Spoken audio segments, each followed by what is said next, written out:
Boker Tov, nous avons expliqué hier que ce Shabbat, ce n'est pas la Haftara de Mishpatim que nous lirons, puisque Shabbat, nous célébrerons le deuxième jour de Rosh Chodesh, et donc ce Shabbat, on lira la Haftara de Shabbat Rosh Chodesh, qui est tirée du chapitre 66 du prophète Isaïe, c'est-à-dire le dernier chapitre de la prophétie d'Isaïe. Et précisément, dans ce dernier chapitre, il est question des temps ultimes qui attendent le monde. Ce temps ultime est celui de la délivrance. Et un certain nombre de versets, notamment à partir du verset 7 jusqu'au verset 9, la délivrance est comparée à une naissance. Il est dit de Tsion, je cite un verset, « Avant même que Tsion ne se mette à trembler, elle aura enfanté.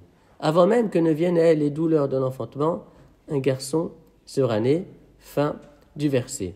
Et les commentateurs expliquent qu'après une longue période de désolation, celle de l'exil, les enfants se rassembleront à Tsion et on aura l'impression qu'elle les a enfantés de manière soudaine.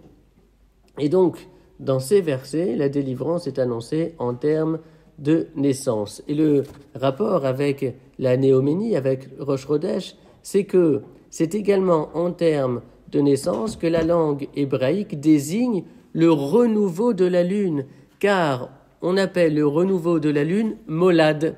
Molad vient de la racine yalad, qui veut dire enfanter.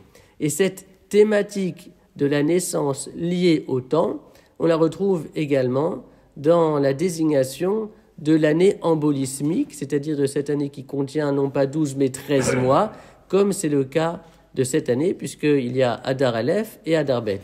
Et une année embolismique, en hébreu, s'appelle Shana Me'uberet, littéralement une année enceinte, comme si l'année avait grossi, puisqu'elle passe de 12 à 13 mois.